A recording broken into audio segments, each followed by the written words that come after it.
Marcus was used to being hit. Tonight, it finally cost him. A hulking bully twice his size had 7-year-old Lily pinned against a graffiti-stained wall, her screams swallowed by the roar of passing bikes. Marcus stepped between them, dirty hoodie, shaking hands. Then the bully's shove sent him crashing to the concrete, a sickening snap ripping through his arm. Tires screamed. Engines cut. Boots circled. The crowd split as Reaper, Lily's Hell's Angel's father, knelt beside Marcus, lifted his broken arm, and whispered something in his ear that made every biker go dead silent. Welcome to the Hell's Angels family. If you're new here, hit that subscribe button right now because this story will touch your heart in ways you won't expect. To my faithful subscribers who've been here from the beginning, may God continue to bless you abundantly. Before we dive in, let's lift this moment up in prayer. Heavenly Father, I come before you asking for your divine protection over everyone watching right now. Bless their families, Lord. Heal their bodies, provide for their needs, and give them peace that surpasses all understanding. Surround them with your favor and let your presence be felt in their lives today. In Jesus' mighty name, amen.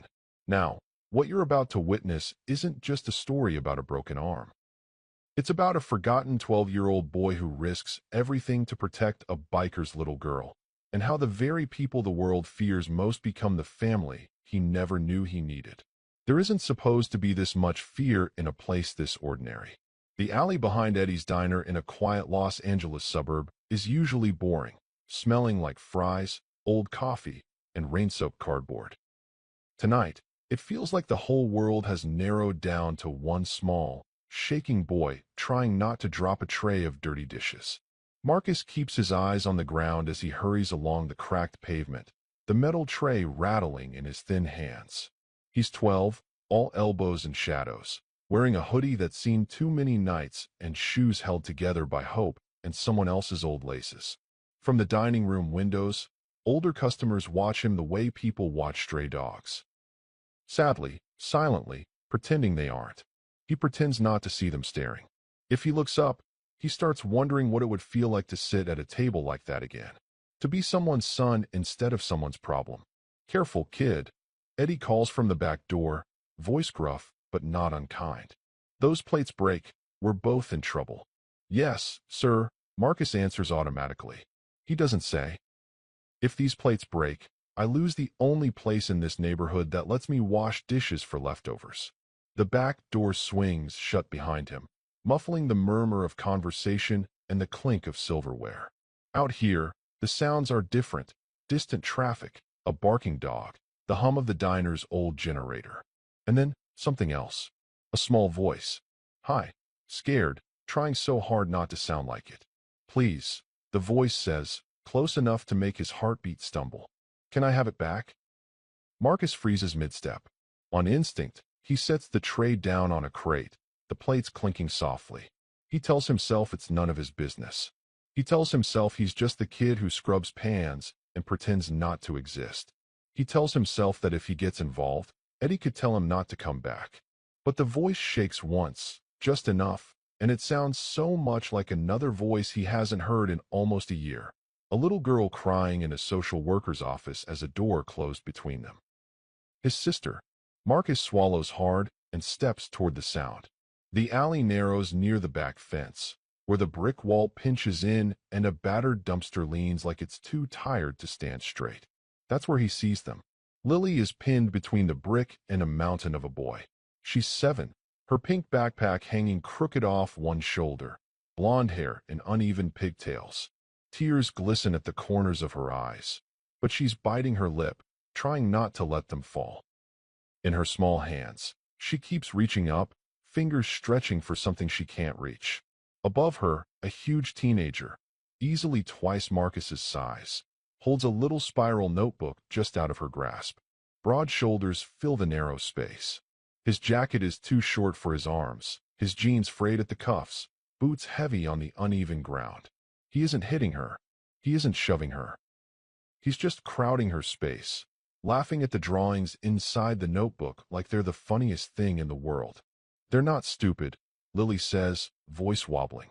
They're my pictures. The big boy snorts. They're baby scribbles. What are you, 5? I'm 7, she whispers. Older people watching this scene would feel it like a stone in their chest. This isn't a movie brawl. This is the kind of small, quiet cruelty they remember from school hallways and playground corners. Moments that never left bruises on skin, but left them on memory. Marcus's first instinct is to step back, to fade into the wall like always. Nobody sees him. Nobody asks him to fix anything. If he walks away now, no one will even know he was here. He almost does. He takes half a step back, foot brushing the slick edge of a dark oil stain near the dumpster. His fingers curl into the fabric of his hoodie. His heart bangs against his ribs. Just go, he whispers to himself. Don't get involved. You can't fix anything. But Lily's chin trembles when the boy flips to another page. A messy crayon drawing of a man on a motorcycle holding a little girl's hand. The big kid laughs louder this time. Look at this, he mocks. You think your dad's some kind of superhero? He's just a biker. Bet he's never even home. Lily's eyes flash with something between hurt and stubbornness. He loves me, she says, stronger this time. He always comes back. Marcus feels that sentence like a punch he never saw coming. He can't remember the last time anyone came back for him. If this boy's loneliness and courage already hit you in the chest, don't scroll away. Subscribe so you don't lose his story. The air feels heavier suddenly, like the alley itself is waiting to see what he does. Marcus steps forward. Hey, he says, voice small at first. Then louder. Hey, she said give it back. The big boy turns, surprised to see anyone there at all. His eyes flick over Marcus, thin, tired, wearing clothes that don't fit, and something ugly crosses his face. Not pure cruelty. Something closer to that defensive, embarrassed anger of someone who's been laughed at his whole life, and finally found someone smaller. This isn't your business, he mutters. Beat it. Marcus's knees want to shake. He plants his feet anyway. She asked you nicely, he says. Just give it back. Please. Lily's eyes latch onto him like he's a lifeline he doesn't feel qualified to be. He didn't do anything, she blurts, looking at the bigger boy. Just give it back and I'll go. I promise. The older boy hesitates. For the first time, Marcus notices the frayed collar of his jacket, the worn-out sneakers, the tired look hiding behind the bravado. This bully isn't a movie villain. He's a scared kid too, clumsy in a body that everyone expects to be dangerous. He shifts his weight, notebook still in his hand. Don't be a hero, he tells Marcus. But it sounds more like a plea than a threat. Just move. No, Marcus says quietly. She's crying. The world seems to narrow down to a triangle. The huge boy, the little girl, and the homeless kid who's finally too tired of being invisible to pretend it doesn't matter. Then everything happens at once. The older boy tries to step around Marcus without actually touching him, muttering, fine, whatever, as he lowers the notebook slightly. Lily reaches for it. Marcus shifts to stay between them, his worn-out sneaker landing right on the slick patch of oil he'd almost stepped on earlier. His foot shoots out from under him. The alley tips sideways. He doesn't even have time to throw his hands out properly.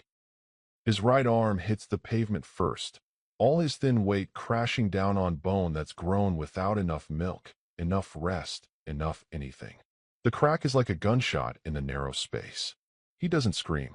Not at first. His breath just disappears, sucked right out of his chest, eyes wide and shocked. Then the pain hits, white-hot, sharp, exploding from his arm all the way up to his shoulder. He curls around it instinctively, cradling the limb to his chest. Lily gasps, notebook forgotten, falling to her knees beside him. Are you okay? She whispers, voice tiny and panicked. I'm fine. Marcus lies through clenched teeth. I'm fine. The big boy's face drains of color. I didn't, he stammers. I didn't push you. I didn't mean. He drops the notebook like it's burning him, backing up a step, hands shaking. The tough act is gone. What's left is a terrified kid who never wanted this to happen. I'm sorry, he blurts, looking from Marcus's twisted arm to Lily's watery eyes. I'm sorry, okay? I swear I didn't. His voice cracks. He turns and runs, heavy footsteps pounding down the alley until they fade away. For a moment, it's just the three of them. Marcus, trying not to cry. Lily, clutching his good hand like it's the only solid thing in the world, and the forgotten notebook on the ground, open to a drawing of a man on a bike holding a little girl's hand. The drawing is shaky, but the love in it is obvious. Marcus wheezes in a breath, sweat beading on his forehead despite the cool air. "It's okay," he whispers, more to calm Lily than himself. "See? I'm okay. Just a scratch." Older viewers would see through that lie instantly. The way his fingers tremble, the way his face has gone gray around the edges, the way kids always think if they act tough, adults won't get mad. Lily shakes her head, tears spilling freely now. "No," she says. "No, it's not okay. You fell so hard. Your arm looks wrong." He doesn't want to look. He's afraid that if he sees it, the pain will get worse. Somewhere beyond the alley, the world keeps moving. Cars pass. A bus sighs to a stop. Someone inside the diner laughs at a joke they'll forget in 5 minutes. In here, time feels stuck. Then Lily does something small that hits harder than the pain. She gently takes off her backpack and slides it under his head like a pillow, her little hands careful, so careful, shoulders shaking as she tries to be brave. "Stay here," she says. "Please don't move. I'm going to get my dad." Marcus's heart stumbles. "You don't have to. You helped me." She cuts in, fierce in a way only children with loving parents can be. "Now my dad's going to help you." Before he can stop her, she's on her feet, sneakers slapping the pavement as she runs out of the alley toward the diner parking lot. For a moment, Marcus is alone again. The cold from the concrete seeps through his clothes. The edges of his vision blur. He wonders if Eddie will be mad the trays are still out back. He wonders if the hospital will even admit a kid with no parent to sign anything. He wonders if maybe he should have just stayed behind the dumpster, invisible. If this boy disappearing back into the shadows would break your heart, subscribe so you don't lose what happens next. Then he hears it, a sound that doesn't belong in such a small, tired alley. The low, steady rumble of multiple engines rolling closer. Motorcycles. Not one. Several. The ground vibrates beneath him as they pull into the lot. Voices carry, men calling to each other, boots on asphalt, the clink of kickstands. Lily's voice cuts through them all, high and urgent. "Daddy, Daddy, hurry." He's hurt. Marcus swallows against the lump in his throat. "Daddy," he realizes, with a strange twist in his chest, that he can't remember the last time anyone said that word like it meant safety. The rumble grows louder.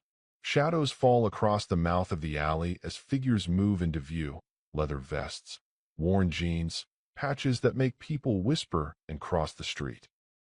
For the first time, truly afraid now, Marcus wonders what kind of man is about to find a homeless boy on the ground, holding his daughter's hand. A heavy pair of boots steps into the alley. Then another. Then a voice, deep and roughened by years on the road, calls out in a tone Marcus can't quite read. "Lily, where are you? Who's that with you?" Marcus squeezes his eyes shut for a second, breath shaking, arm throbbing, heart pounding so hard it almost drowns out the engines. He doesn't know it yet, but in the space between that question and his answer, his entire life is hanging in the balance. And as the shadow of the first biker stretches toward him across the cracked concrete, the screen fades, right before the man steps fully into view. Reaper's question hangs in the air like smoke, heavy and waiting for an answer. "Lily, where are you? Who's that with you?" Marcus lies very still on the cold concrete, his broken arm throbbing in waves. He hears boots scraping, engines idling in the parking lot, Lily's quick breathing beside him. He wants to disappear into the ground. Instead, the world seems to be closing in. Lily is the first thing Reaper sees when he steps fully into the alley. She rushes to him, flinging herself at his side, one hand still clinging to Marcus's good arm. "Daddy, don't be mad," she says in a rush. "He was helping me. He didn't do anything wrong." Reaper's gaze shifts past her. The sight freezes him. A thin 12-year-old boy curled around an arm that's bent wrong, trying to bite back sound so he won't bother anyone. Wearing a hoodie that's at least 2 winters too old. Oil stains darken the ground where he fell. A little notebook lies open nearby, its pages fluttering in the breeze. Reaper's jaw tightens, but not with anger. He walks over slowly, boots echoing off the narrow brick walls, and kneels down. The leather of his vest creaks, patches folding over his broad shoulders. Up close, Marcus can see streaks of gray in his beard and deep lines around his eyes. Lines made from squinting into the sun, but also from worrying more than he'll ever admit. "Hey, kid," Reaper says quietly. "Talk to me. What's your name?" "Marcus," he whispers. The name sounds small in the alley, but Reaper treats it like something important. "Marcus," he repeats. "All right. Can you wiggle your fingers for me?" Marcus tries. His hand twitches once. Pain shoots up his arm and he gasps, biting down hard on his lip. "Okay, that's enough," Reaper says immediately. "Don't do that again." More boots appear at the edge of the alley. A couple of bikers stand there, not coming any closer, watching with expressions that don't match the skulls and flames on their vests. One of them, older with a gray beard, nods toward Marcus. "Bad break?" he asks softly. Reaper barely glances up. "Looks like it." Lily squeezes Marcus's hand tighter. "Tell him, Daddy," she pleads. "Tell him he's not in trouble. He thinks he's in trouble." Reaper's eyes flick to Marcus's face. The boy is pale, jaw clenched, eyes darting like he's waiting to be yelled at or shoved aside. "You think I'm mad at you?" Reaper asks. Marcus swallows. "I shouldn't have got in the way," he mutters. "I'll just go? I fall all the time. I'm fine." The words are too practiced. Older viewers would hear it instantly. The voice of a child who's learned to shrink his pain so adults don't feel bothered. Reaper's brows draw together. "Marcus," he says slowly, "you are not going anywhere." He slides one arm behind Marcus's back, the other under his knees, careful of the broken limb. "This is gonna hurt," he warns. "But I'm not dropping you." "Okay." Marcus nods, though his eyes are wide. Reaper lifts. The alley spins. Pain flares white-hot through Marcus's arm, but there's something else there too. A shock so deep it almost drowns the hurt. He is being carried. Not dragged, not hurried along, not told to get up and walk it off. Carried, like he matters. Lily hurries alongside, clutching her notebook. "Daddy, tell him," she insists. "Tell him he's a hero." "Hero," Marcus croaks. "You stood up for my girl," Reaper says. "You don't gotta break bones to prove anything. But you did it anyway." They step out into the parking lot. The late day light washes over them. Diner windows glowing, neon sign buzzing faintly. Older customers press to the glass, faces lined with worry. Motorcycles are parked in neat rows, chrome catching the sun. Their engines are off now, but the air still holds the echo of their rumble. Eddie stands in the doorway, dish towel over his shoulder, eyes on Marcus. "Is he gonna be all right?" Eddie asks, voice rougher than usual.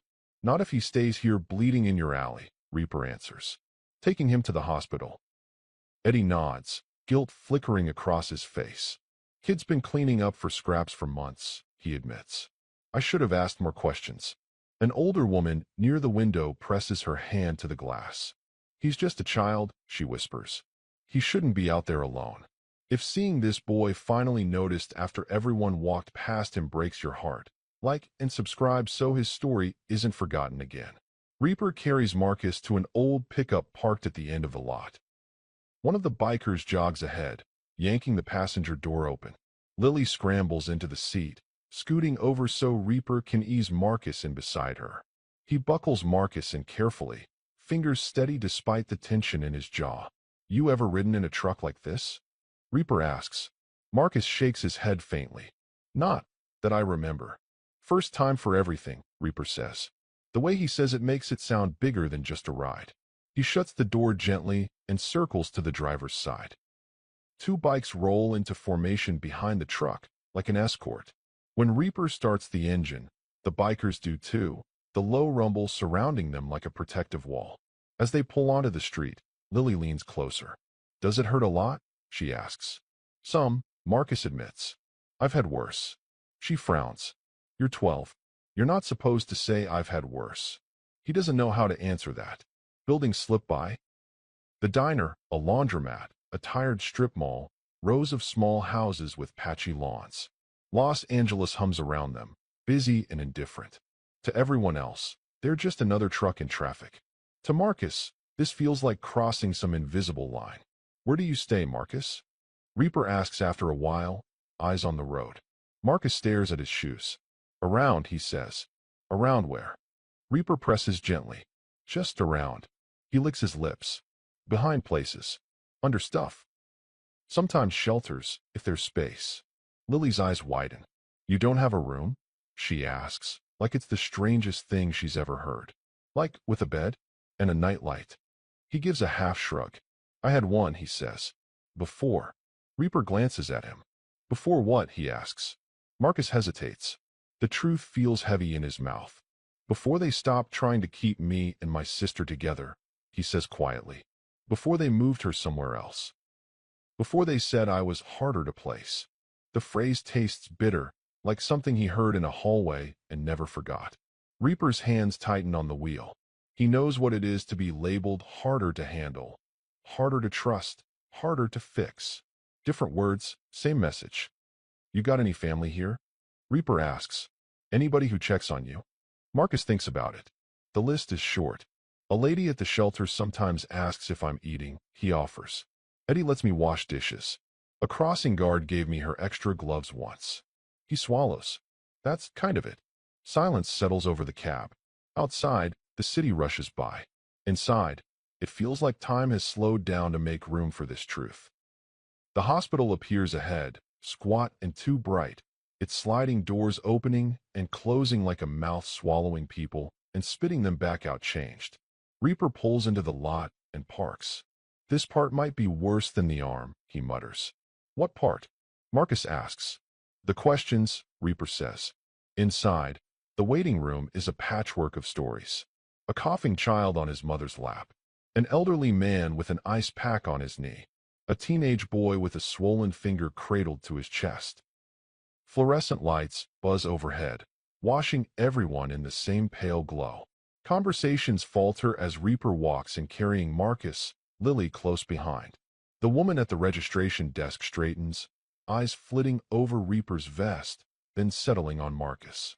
What happened, she asks. He fell, Reaper says. Arms broken. Needs a doctor. She grabs a clipboard. Name? She asks Marcus. Marcus, he says. She waits. Last name, she prompts. His tongue feels thick. The letters line up in his head, but they don't want to come out. Saying it out loud means admitting he's here alone with it. He opens his mouth. Nothing comes. The woman's expression softens. That's okay, she says gently. We'll get to that. Do you have a parent or guardian we can contact? Marcus's chest tightens. I know, he says. Not here. Reaper shifts his weight, adjusting his hold. He's not walking in here by himself, Reaper says. You can put my number down. The woman blinks. Are you his father? She asks. Lily looks up sharply, eyes darting between them. Reaper looks at Marcus, really looks at him. At the way he curls his shoulders in. At the way he waits for the answer like it will decide whether he's allowed to hope. Not by blood, Reaper says. But I brought him in. I'm not leaving him. Older viewers would recognize that line for what it really is. A man who has spent most of his life running from attachments, quietly stepping over a line he can't uncross. The woman nods slowly. All right, she says. We'll list you as his emergency contact for now. She fills in a few fields on the screen, then hands Marcus a form. Can you write your full name here? She asks. Marcus grips the pen awkwardly in his left hand. His writing is shaky and crooked, but he manages to get every letter down. Seeing it there, in black ink on official paper, makes his chest hurt. The woman glances at it, then at him. Something like pity flickers in her eyes. Thank you, Marcus, she says. We'll call you soon. Reaper carries him over to a cluster of chairs. He sits with Marcus on one side and Lily on the other, like they're bookends keeping the boy from sliding out of the world. Time stretches. The TV hums with a muted talk show. A toddler fusses. Somewhere behind a door, a monitor beeps steadily. Lily passes the time by drawing on the back of a takeout flyer with a stub of a crayon she finds in her backpack. She sketches 3 stick figures. One tall with a vest, one small with a cast, one little with pigtails. Above them, she draws a crooked heart. Who's that? Marcus asks, nodding toward the tall figure. My dad, she says. And the little one, Me, she answers, like it's obvious. He nods at the third. And him. She looks at him like he's missed something important. You, she says. Duh. He swallows hard. Why am I in your picture? He whispers. Lily shrugs. Because you didn't leave, she says simply. Most people leave. Across the room, the registration woman picks up the phone again. Her voice is low, but a few words still drift over. Yes, male, approximately 12, no guardian present. Homeless, from what we can tell. Yes, someone is with him, but not legal family. Marcus's blood runs cold. He's heard this before. Different office, different chair, same script. Are they gonna take me somewhere? He asks, barely audible. Reaper follows his gaze to the front desk, jaw tightening. They're gonna try to make sure you're not sleeping in alleys, Reaper says. That's their job. That's not always what happens, Marcus whispers. Older viewers would feel the ache in that line, the way children learn to expect the worst from systems that were supposed to protect them. A nurse steps through the swinging door and calls a name. Not his. The phone call ends. The registration woman hangs up slowly, then looks toward Marcus again. She hesitates, then makes another call, voice softer this time. The nervous buzz in Marcus's chest grows. I don't want to go to a place, he says quietly. They always say it's temporary, but it's never temporary. It's just somewhere until they move you again. Reaper exhales, long and slow. Who told you that, he asks. People, Marcus says. They always say there's a plan. They never told me what it was. The nurse at the door calls another name. Marcus, she calls. Reaper stands, lifting him again with practiced care. Lily jumps up too. You're coming, right? She asks her father. Yeah, Reaper says. I'm not sending him back there alone. They move toward the doors. As they pass the front desk, the woman gives Reaper a measured look. Sir, she says carefully, I did have to notify Child Protective Services. Someone will probably reach out soon about his situation. Reaper doesn't flinch. What kind of situation do they think he has, he asks. One where he's alone, she says. They'll want to know if he has any relatives, any stable place to go. She lowers her voice. If he doesn't, they'll need to arrange a placement for him. Placement. The word feels like stepping off a curb and realizing too late there's no street beneath your feet. Lily's small hand tightens around Marcus's. Does that mean they'll take him away? She asks. The woman hesitates, choosing her words. They'll try to do what's safest for him, she says. Marcus stares at the floor. Safe doesn't always feel safe, he murmurs. Reaper hears it. His shoulders rise and fall once, as if he's making a decision inside himself with no witnesses but the two kids clinging to each other. He looks at the woman. What if someone wanted to help with that, he says slowly. Not just for tonight. Her brows lift. You mean, take responsibility? She asks. Like a guardian? The word hangs in the air. In that split second, older viewers would recognize the moment when a man who never planned to be anybody's example is standing at a crossroads he never saw coming. Reaper looks down at Marcus, sees the way the boy is bracing for bad news, for being passed along like luggage. Then he looks back at the woman. What would it take, he asks, voice low but steady, for them to consider someone like me? Her eyes flick down to the Hell's Angels patch on his chest, then up to the soft way Lily is leaning against him and the fierce way Marcus is gripping his vest with his good hand. It would take a lot, she says honestly. Paperwork. Checks. Conversations. Time. Reaper's jaw works as he breathes out slowly through his nose. Good, he says. Tom, I've got. The doors to the exam area whoosh open, spilling cold air and bright light into the waiting room. The nurse inside clears her throat. Marcus, she repeats. We're ready for you. Reaper steps forward, carrying the boy toward whatever comes next. The first thing Marcus notices is the ceiling. Not the bright light or the sting of antiseptic in the air, but the way the ceiling tiles float in and out of focus above him like pieces of a puzzle that never quite fit. A monitor beeps somewhere to his left. Paper rustles. Voices drift in and out, calm and clinical. He blinks. His arm is wrapped in something white and heavy now, cradled against his chest in a sling.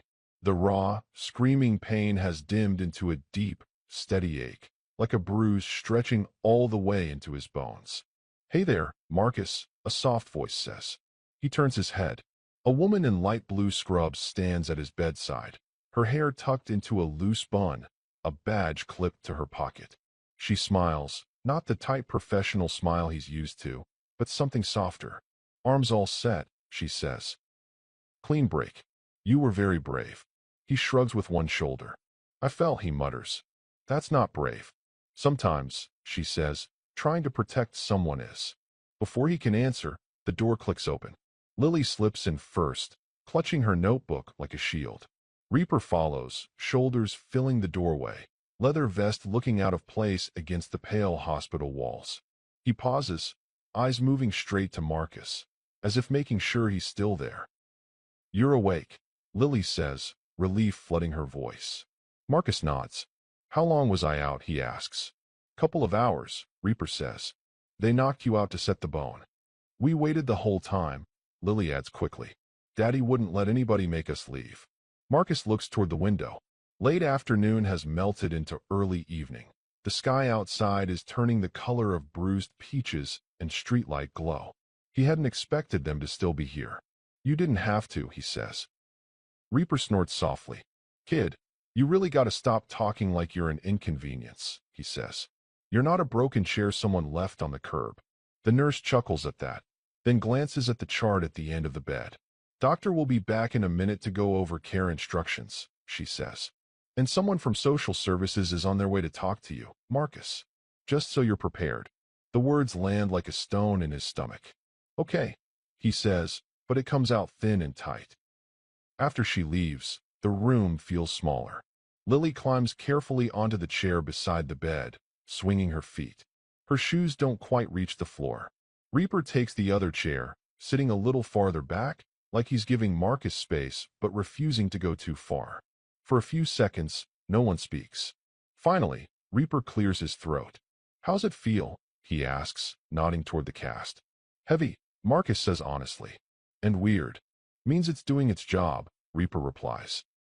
"Keeping it still so it can grow back strong." Marcus stares at the cast. "I didn't think anything about me could grow back strong," he says quietly, almost to himself. Reaper looks at him sharply, but before he can respond, there's a soft knock at the door. A woman in a gray blazer steps in, carrying a folder. She's not in scrubs. Her badge reads, "Child Protective Services."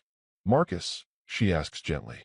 He straightens instinctively, shoulders tensing. "Yes, ma'am," he says. She smiles in that way adults do when they're trying to be non-threatening. "My name is Ms. Carter," she says. "Can we talk for a few minutes?" "All of us." Her eyes flick to Reaper and Lily, taking them in. The biker in the patched vest, the little girl perched on the chair, the way they're both anchored to the boy in the bed. "If it's okay with Marcus," she adds. He hesitates. Every other time someone like her walked into a room, it meant he was leaving wherever he had started. New bed. New rules. New faces who tried their best until they gave up. But when he looks at Lily, big eyes pleading for him to say yes, and Reaper, sitting solid and steady, he hears himself say, "It's okay. They can stay." Miss Carter nods and pulls up a third chair. "First of all," she says, "I'm glad you're safe tonight. That matters most." She opens the folder.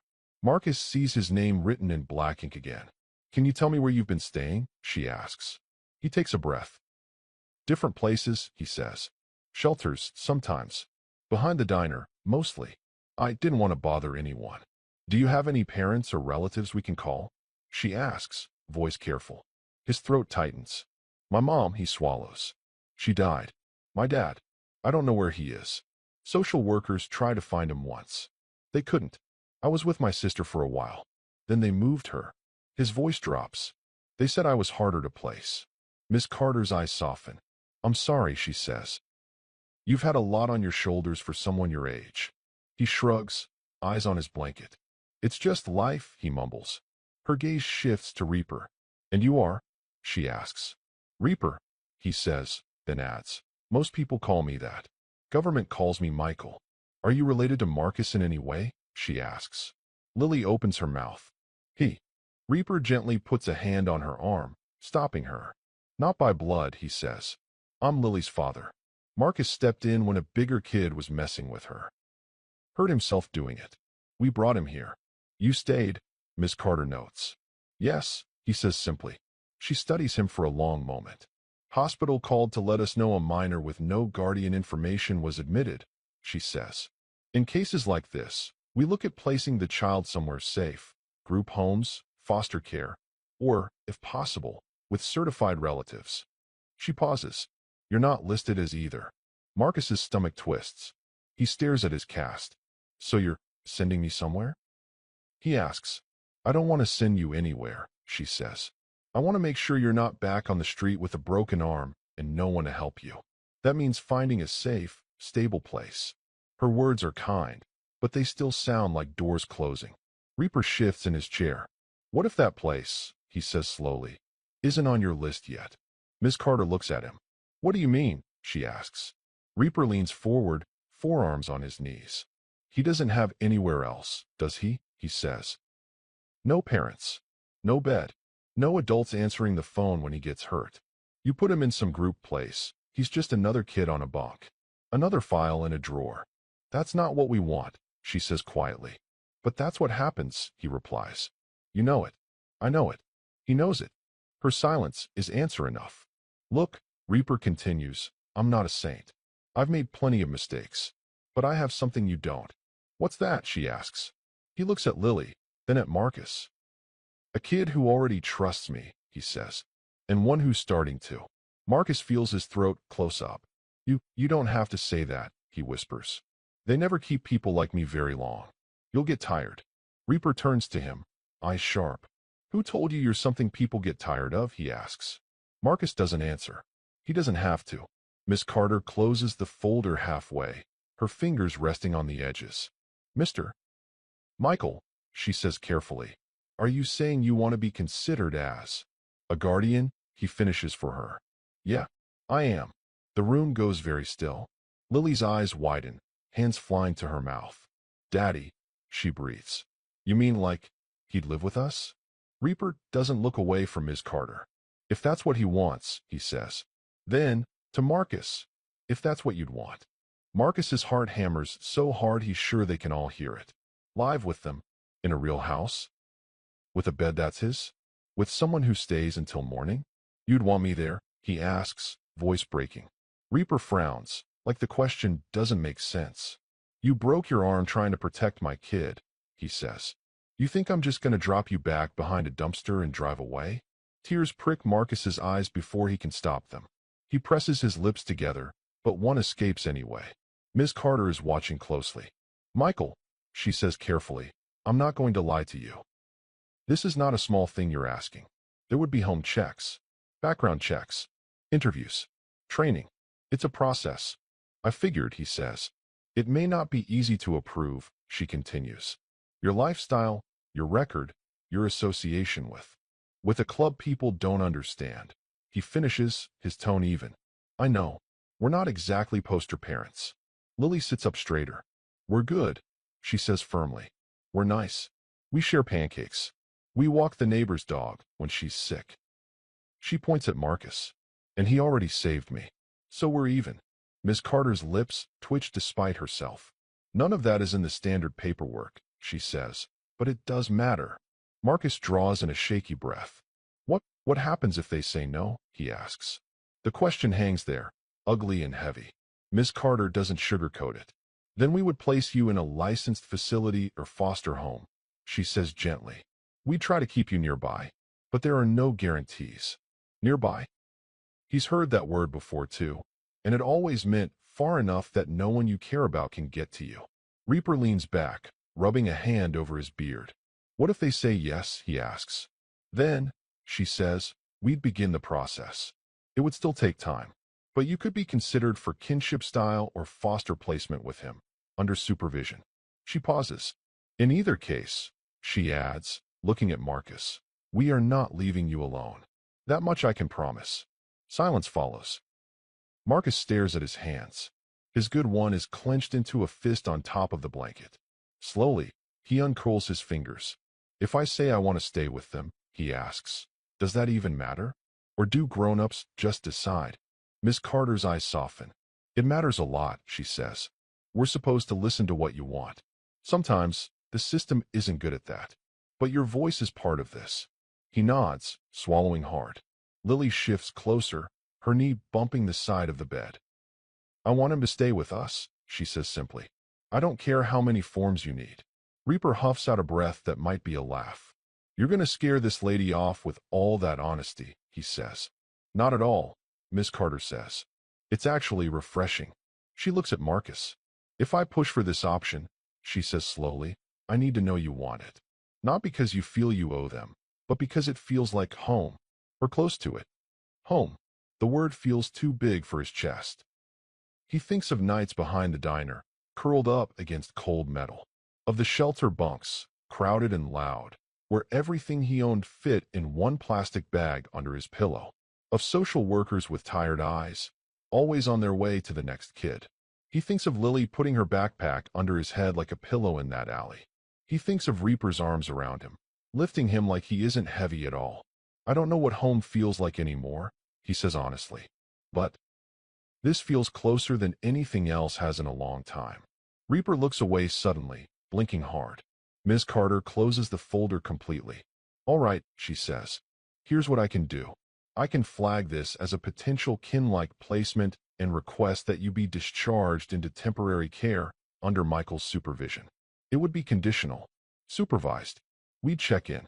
A lot. Reaper nods. Check as much as you need, he says. You'll find us where we say we'll be. She stands. I need to make some calls, she says. Nothing is guaranteed. I want you to understand that. But I will try. She pauses at the door. And Marcus, she adds, no matter what happens next, you are not harder to place. You are a kid who deserves adults who don't give up. Don't let anyone convince you otherwise. He nods, unable to speak. After she leaves, the room seems to exhale. Lily breaks the quiet first. Does this mean, she says slowly, that if they say yes, you'll get a room? With a bed? And maybe a nightlight if you want one? And we can draw your name on the door so you know it's yours. Marcus laughs once, a choked little sound. That sounds dangerous, he says. How, she asks. What if I like it, he says, and then they take it away. Reaper leans forward, resting his elbows on his knees. Kid, he says, I can't promise you the system won't throw every curveball it's got. I can't promise I won't mess up sometimes. But I can promise you this. If they let you walk out of here with us, I'm not going to treat you like something temporary. Marcus looks at him, searching his face for any sign of a lie. He doesn't find one. Outside, a helicopter hums over the city. A cart rattles down the hallway. Somewhere, a phone rings. Normal hospital sounds. But inside this room, something fragile and rare is happening. A choice. Do I have to decide right now, he asks. Reaper shakes his head. No, he says. You already did. Back in that alley. Marcus frowns. What do you mean, he asks. You decided, Reaper says, that you weren't okay with a little girl being scared and alone. You stepped in. You picked a side. Now I'm picking one too. Lily grins. Welcome to the side with pancakes, she says. His eyes sting again. Pancakes sound really good, he admits. If you think this boy finally being offered a home shouldn't slip past unnoticed, like and subscribe so his story doesn't vanish into another file cabinet. A nurse appears in the doorway a few minutes later. Good news, she says. You're cleared to be discharged once paperwork is sorted. Arms set. We'll send you home with a care kit and instructions. She says home, very casually, like it's just a word. Marcus feels it echo. Home, he repeats softly. For now, Reaper says, getting to his feet. Home's wherever we're standing together. Paperwork's just the part that catches up. The nurse smiles. I'll let the front desk know, she says. There's someone from CPS on the phone asking where he'll be going tonight. Reaper nods. You can tell them, he says. We're waiting on their answer too. The nurse disappears again, and the room falls quiet. Marcus stares at the doorway, at the space Ms. Carter will walk back through with whatever decision has been made somewhere far away from this bed. He has a cast. He has people sitting on either side of him. He has a maybe.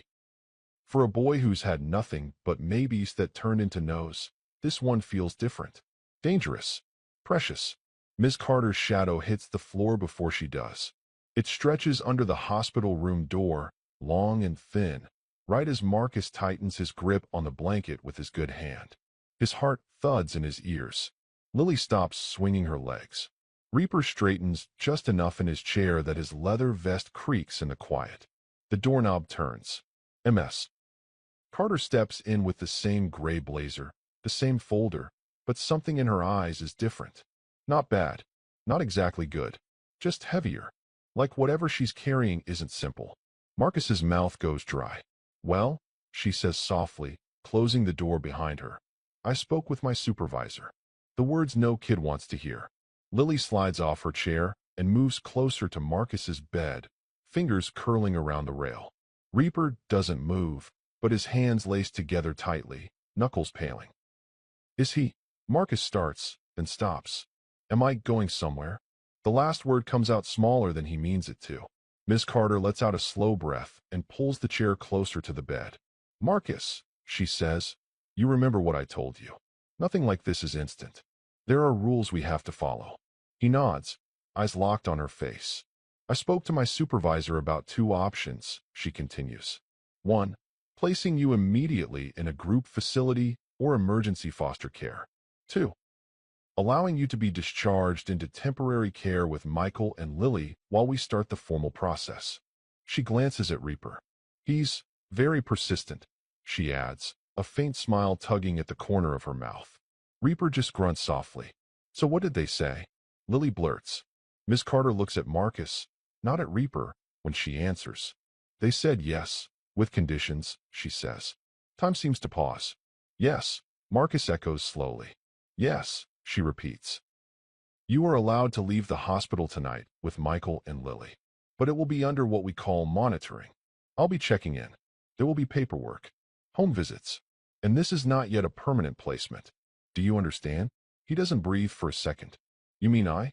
I can go with them, he whispers. For now, she says. Yes. His whole body sags in relief he didn't even know he was holding. Lily squeals so suddenly the nurse passing by outside jumps. I told you. She cries.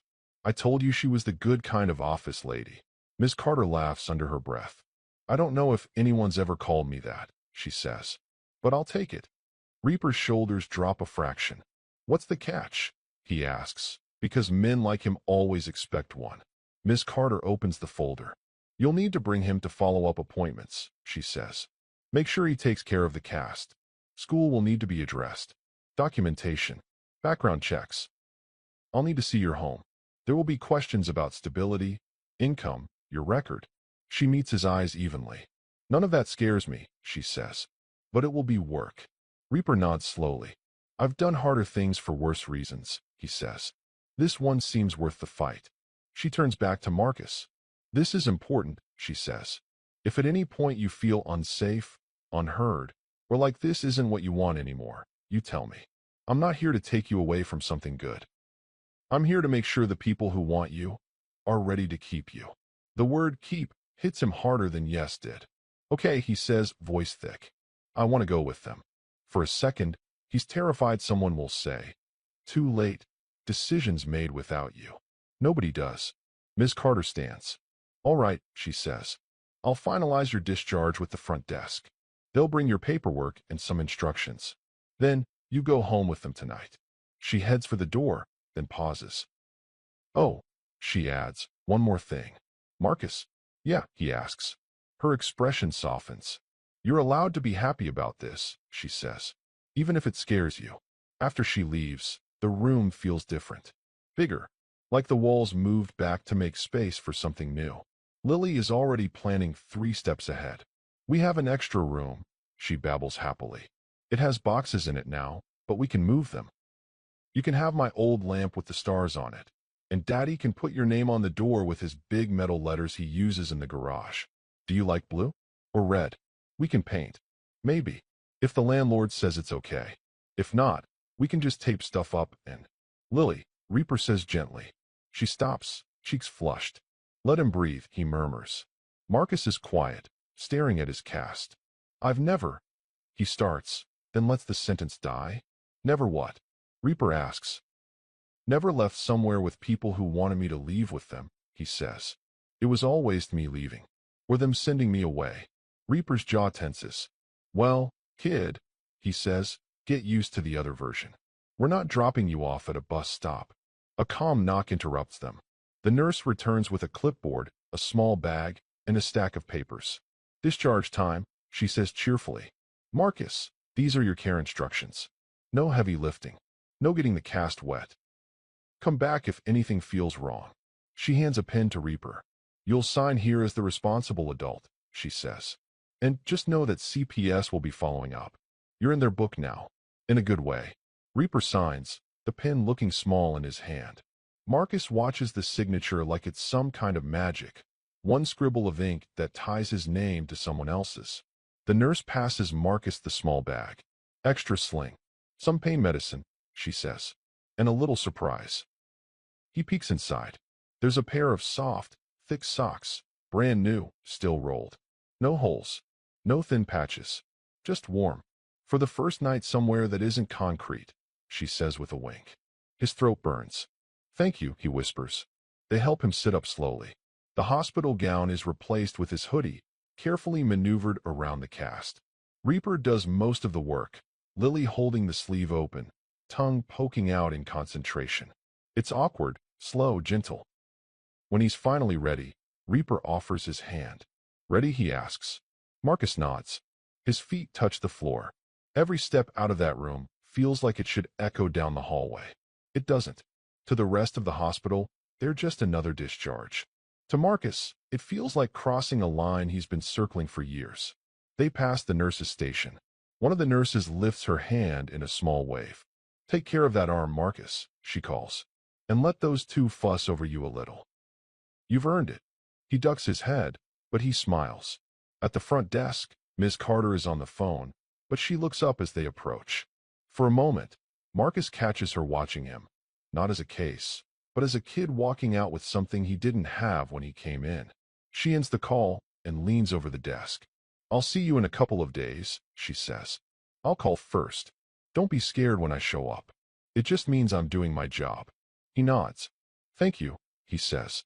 For not just sending me away. You're not a package, she replies. You're a person. They step out through the sliding doors. The evening air hits him, cooler now, tinged with exhaust, faintly sweet from some nearby restaurant. The sky is deepening toward night, streaked with the last traces of sunset. The truck is waiting. So are the bikes. The same two riders from before are there, leaning against their handlebars, talking in low voices. They straighten when they see the trio emerge. Well, look at that, the older one says. Did they fix you up, kid? Yeah, Marcus says. They did. The rider nods toward Reaper. And the other part, he asks. They say yes. Reaper looks at Marcus. They said, yes, but we're watching, he says. I told them good. Watching means they care. The rider grins. Welcome to the circus, kid, he says. We're a mess, but we're the kind that shows up. They help Marcus into the truck again, Lily scrambling beside him. Reaper shuts the door and circles to the driver's side. As the engine starts, Marcus looks back at the hospital. It's just a building. But for the first time, he's not leaving it alone. The convoy pulls out, truck in front, bikes behind. The city lights flicker on one by one as they drive, turning the streets into rivers of gold and white. Marcus watches through the window, the cast heavy on his chest, Lily's head resting lightly against his shoulder. Are we going to your house? He asks quietly. Yeah, Reaper says. It's not a castle, but it's got a roof, a bathroom that mostly works, and a couch that'll probably eat you if you fall asleep on it. Lily giggles. And my room, she adds. And maybe soon your room. He closes his eyes for a second, letting that word settle. Your house, he says, testing it. Your home. Our home, Lily corrects. Traffic slows near a red light. They stop outside a small grocery store. A man in a worn jacket stands by the door, holding a cardboard sign that says, in shaky letters, anything helps. God bless. Marcus flinches. He knows that posture, that distance people keep. Reaper notices. You see him, he asks quietly. Yeah, Marcus says. I used to stand like that. Outside gas stations. People would look everywhere, but at me. Reaper grunts. People are afraid if they look too close, they'll see themselves, he says. Marcus looks at him. Did you ever stand there? He asks. Reaper hesitates. A long time ago, he says. Before Lily. Before the patch. Before I figured out I wasn't going to make it if I kept going the way I was. The light turns green. As they pull away, the man by the store looks up just long enough to meet Marcus's eyes. It's only a second, but it feels like two survivors recognizing each other through glass. If you think no kid should have to recognize that look from experience, like and subscribe so more people see what he's surviving.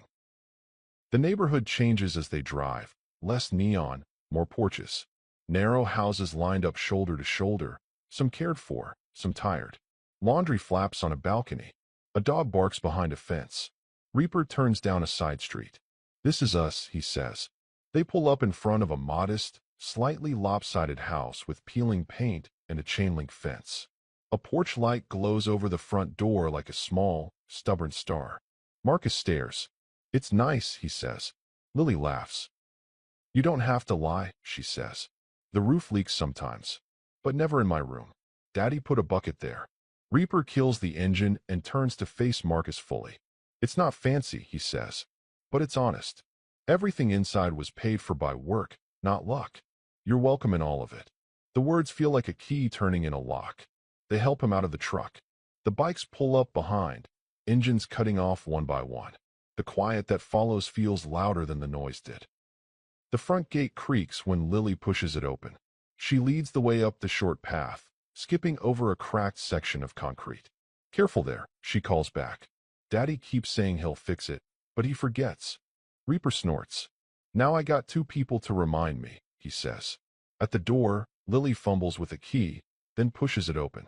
The smell hits Marcus first. Coffee, a hint of motor oil, laundry soap, something sweet like vanilla from a cheap candle. It smells lived in. He steps over the threshold. The living room is small but full. A sagging couch, a low table scarred with rings from cups, an old TV with a faint scratch across the screen, shelves lined with mismatched picture frames, and a few carefully folded Hell's Angels jackets. Toys are scattered in one corner, coloring books in another. On one wall, there's a cluster of drawings. Some are recent, some are older, the paper yellowing around the edges. In most of them, there's a big figure on a bike and a small figure beside him. Lily marches straight over to the wall. She pulls a fresh piece of tape from a dispenser and slaps her newest drawing up there. The one with 3 figures and a crooked heart. There, she says proudly. Now the wall's updated. Marcus stands in the doorway, afraid to move too far in. You can sit, Reaper says. The floor doesn't charge rent. Marcus lets out a breathy laugh and steps in. The couch sighs when he lowers himself onto it, the cushions swallowing him just enough to feel safe.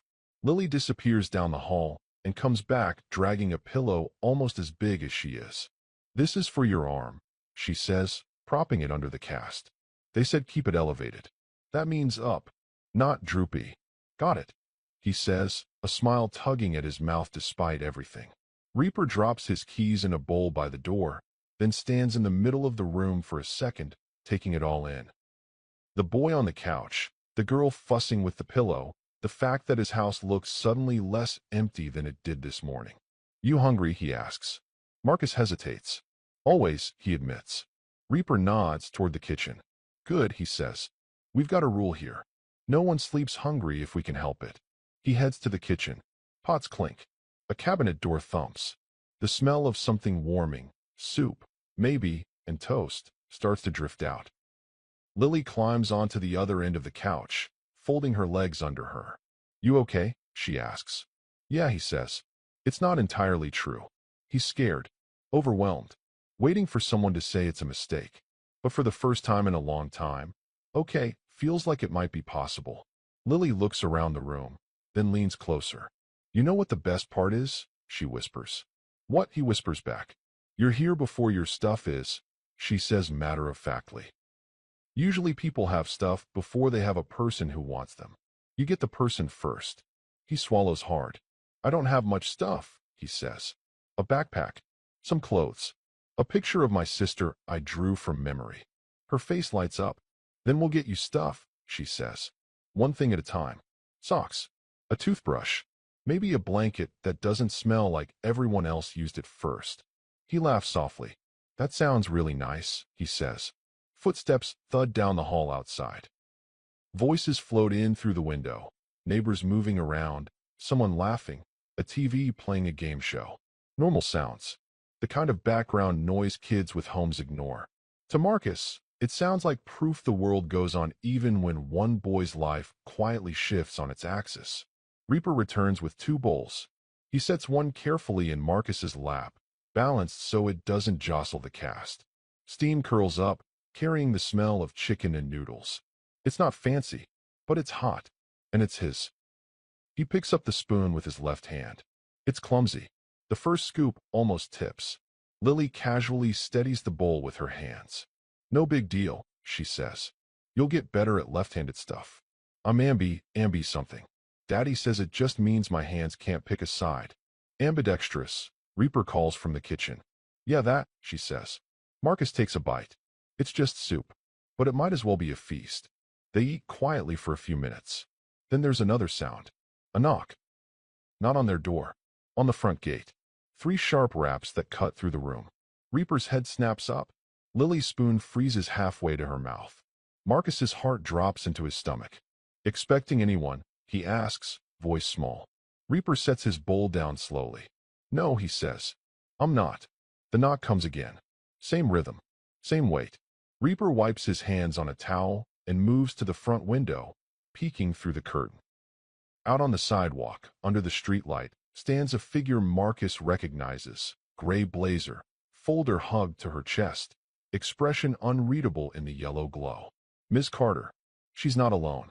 Beside her is a man in a different kind of jacket, holding another file, eyes scanning the house like he's checking boxes in his head. Reaper lets the curtain fall back into place. Who is it? Lily whispers. Social services, he says. Round 2. Marcus's fingers tighten around the spoon. I thought she said we could go with you, he says, panic creeping back into his voice. She did, Reaper says. This is just the part where they see if they made a mistake. The knock comes a 3rd time. Firm. Patient. Like they have all the time in the world, and Marcus suddenly doesn't. Reaper takes a breath, squared shoulders silhouetted in the hallway light. Stay on the couch, he tells the kids. Don't answer unless I call you. He moves toward the door as the screen goes dark on this chapter, leaving viewers staring at the blurred outline of Ms. Carter and the stranger by the gate. Just as the porch light sits very still, spoon forgotten in his bowl, cast propped on the pillow Lily dragged over for him. The soup has gone warm, but his fear is cold. Daddy, Lily whispers. Are they mad? Reaper glances back. No, he says. They're doing their job. He pauses. I'm doing mine. He unlocks the door and pulls it open. Ms. Carter stands on the porch, gray blazer slightly wrinkled, hair frizzed a bit more than before. Next to her is a man in a dark jacket, older, with tired eyes and a clipboard. The porch light hums above them. Evening, Michael, Ms. Carter says. May we come in?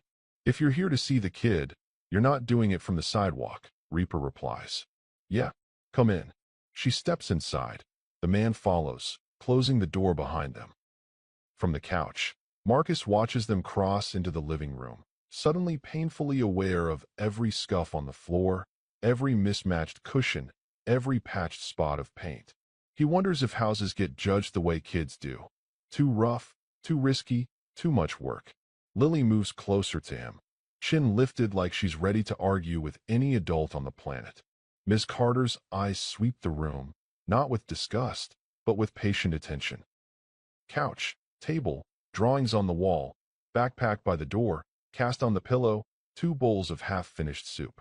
The man beside her does the same, though his gaze lingers a bit longer on the leather vests hanging by the stairs. Marcus, Miss Carter says, voice warm. Good to see you upright.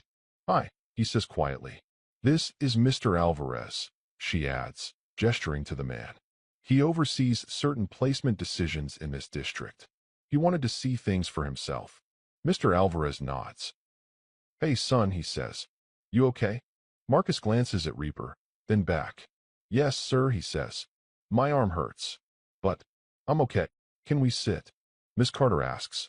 Reaper gestures to the two old chairs against the wall. Those are the least lumpy, he says. Couch already claimed. They sit. The room settles into a strange stillness. The TV off, the neighborhood noise muffled, the clock over the kitchen doorway ticking just loud enough to remind everyone time is moving. Miss Carter flips open her folder.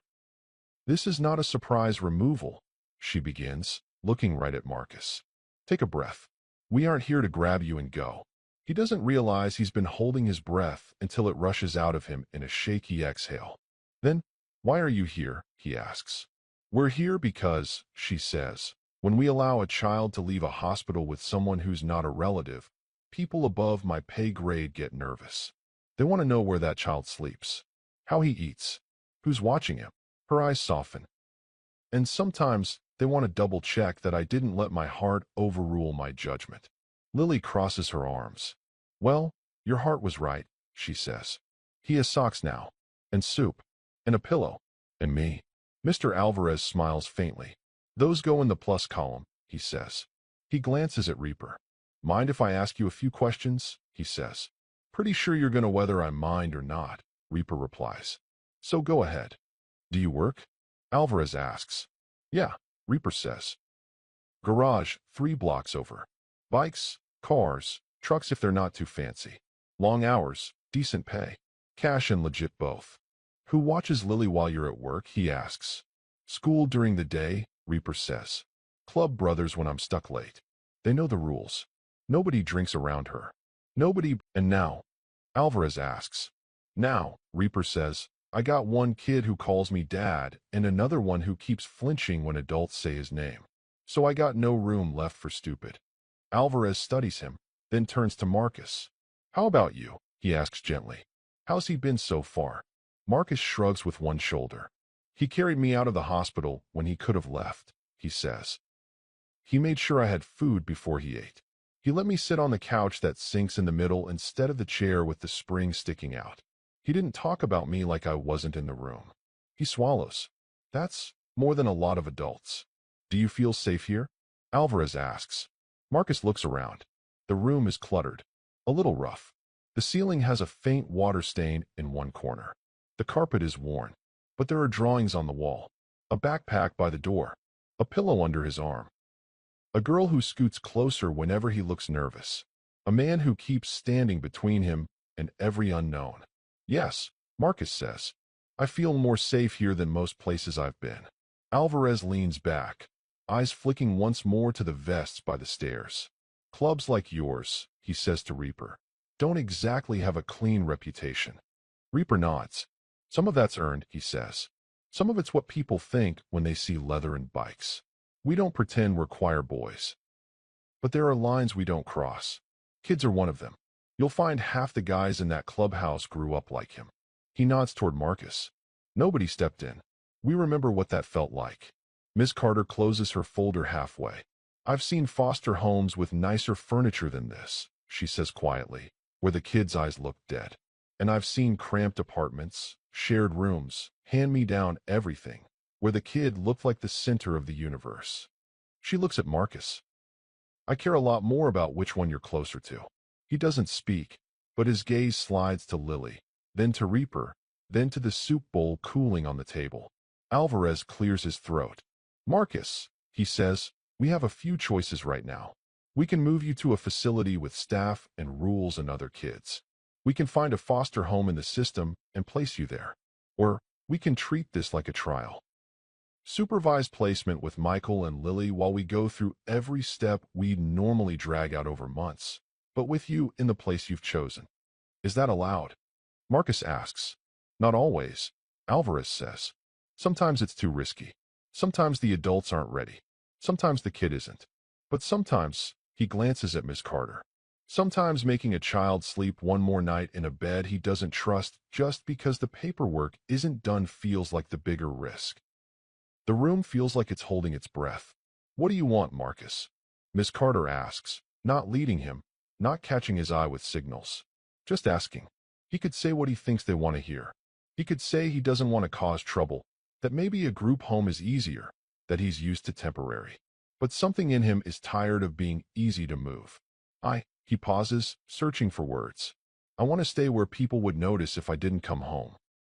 I want to stay somewhere people already know my name without reading it off a file. His voice shakes. And I want to stop learning the rules of new beds all the time. That's not a place on an official list, Alvarez says softly. Marcus takes a breath. It is now, he says. It's here. He looks straight at Reaper when he says it. Reaper is very still, like one wrong move will scare the moment away. Michael, Alvarez says, you understand that if we approve this, we'll be in your life. A lot. Unannounced visits. Questions. Classes. They'll dig into everything you've done for the last 10 years. You ready for that? Reaper doesn't even look away from Marcus. If that's what it costs to make sure he doesn't fall asleep behind another diner, he says, then yeah, I'm ready. Lily throws her hands up. So what's the problem? She demands. We like him. He likes us. He's already here. His soup is getting cold. Doesn't that tell you everything? Miss Carter laughs quietly. Honestly, she says, it tells me more than some reports I've read. Alvarez sighs, rubs the bridge of his nose, then closes his clipboard. All right, he says. Here's what we're going to do. 3 pairs of eyes lock onto him. We approve supervised kin-like placement effective tonight, he says. Marcus can stay here. We'll start the foster/guardian process with Michael immediately. No promises on how long it takes. No guarantees on the outcome. But we will not move Marcus again unless something goes wrong. Marcus's stomach drops at that last line. Unless something goes wrong, but the rest crashes over him like a wave. I can stay, he asks. For now. Alvarez says, this is your home. Lily squeals again, bouncing so much the couch protests. I knew it, she cries. We're a family now. The paperwork just has to catch up. Miss Carter smiles wide this time, no reservation in it. Told you I was the good kind of office lady, she says. If watching a boy finally get told, you belong here, after so much rejection hits you hard.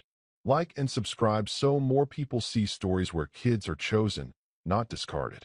Reaper exhales a long breath he didn't realize he was holding. Then I guess I better find that spare pillow, he says gruffly. And maybe a lock for the fridge. Marcus laughs, startled. You don't have to. Kid, Reaper interrupts. If you apologize one more time for existing, I'm making you do dishes one-handed for a week. Lily gasps. Daddy, he just got here, she says. Then, softer to Marcus, don't worry. I'll help. I'm short-handed too when I'm grounded. Alvarez stands. I'll need to see the rest of the house, he says. The room he'll sleep in. The bathroom. That sort of thing. Reaper nods. Not gonna find marble countertops, he says. But you'll find clean sheets.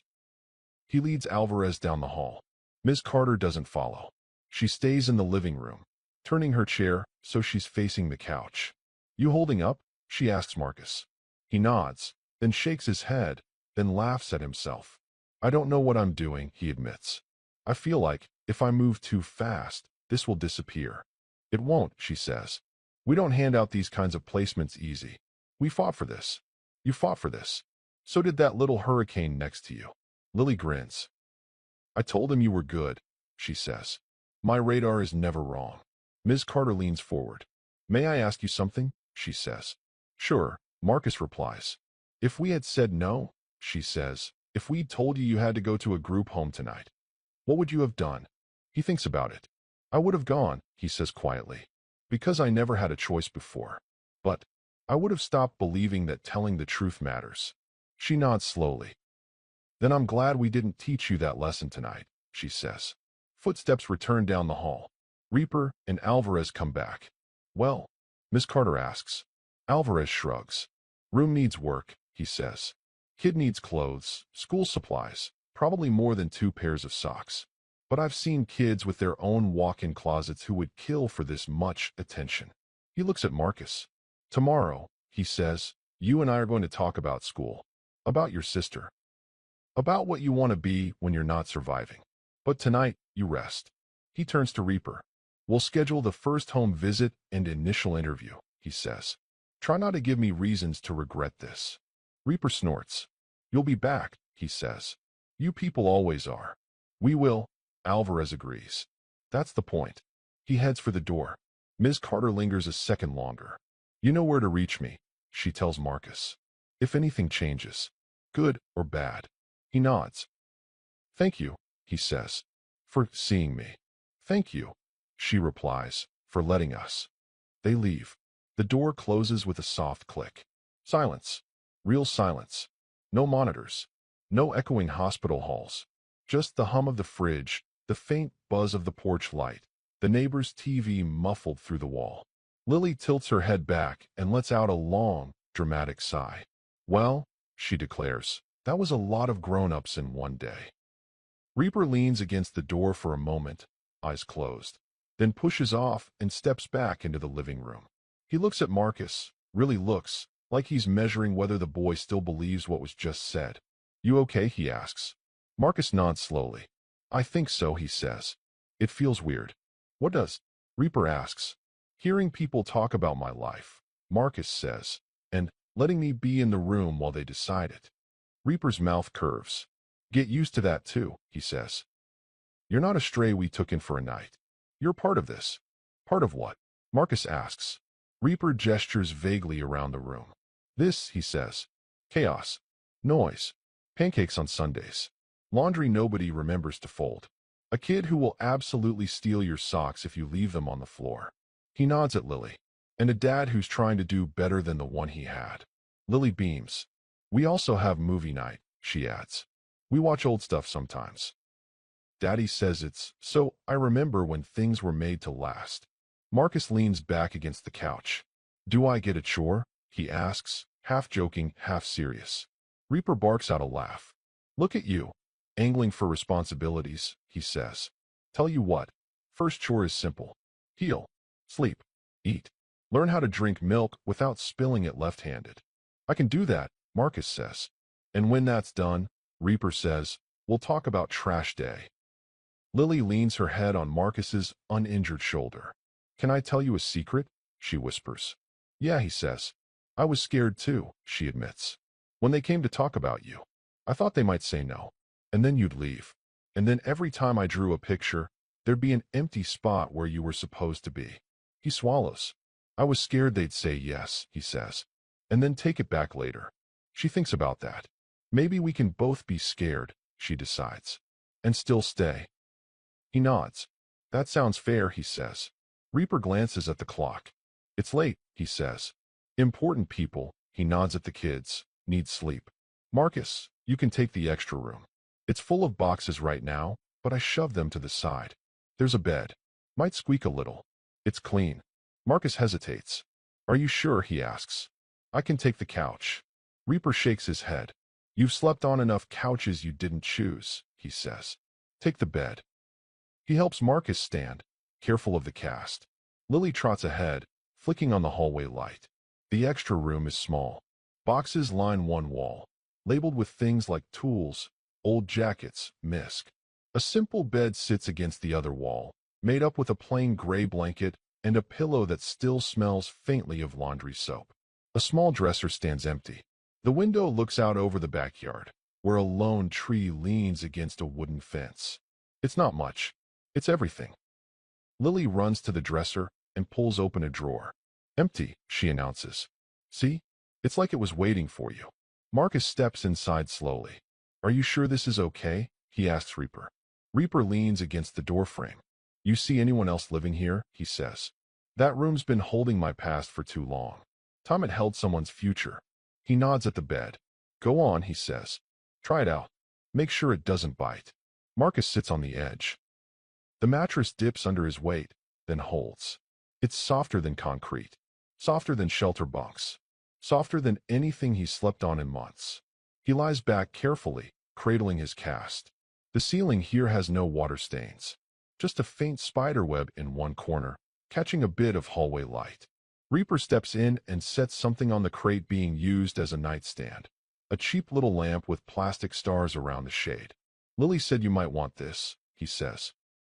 If it's too bright, we can find something else. Marcus looks at the lamp. If I leave it on, he asks, you're not going to say I'm wasting electricity? Reaper shrugs. I'm going to say you've had enough dark for a while, he replies. We'll figure the bill out.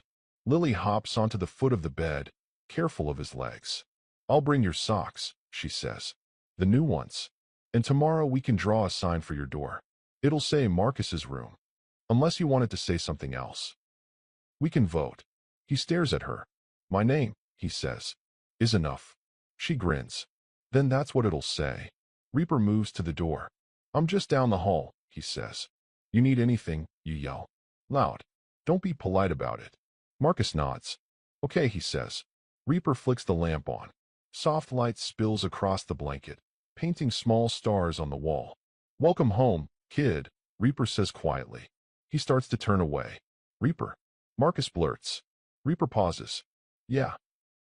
Thank you, Marcus says, for picking me, when you didn't have to.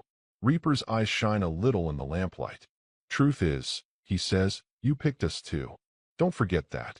He leaves the door cracked, just enough for hallway light to slip through. Lily waves once, then slips out after him. Marcus is alone, but not the way he used to be. He lies there for a long moment, listening. To Lily's muffled voice in the other room, to Reaper's low reply, to the faint creak of the house settling around them. Every sound says the same thing. You're here. You're not outside the door anymore. He turns his head. Out the window, the sky is dark, but a few stubborn stars push through the city glow. The lamplight throws patterns on the walls. On the crate nightstand, someone has set the little hospital bag with his extra sling and socks, and beside it, a folded piece of paper. He reaches for it with his left hand and unfolds it. It's a drawing. 3 figures again. The tall one with the vest. The little one with pigtails. The slightly taller one with a cast. Above them, in careful, shaky letters. Our family. He stares at the word for a long time. Then, very slowly, he lets himself believe that maybe, just maybe, it's true. Outside, a motorcycle engine purrs briefly as someone from the club rides past the house, checking in, making sure everything is quiet. The sound fades, leaving only the hum of the lamp and the soft breath of a boy who is finally falling asleep somewhere he has permission to stay.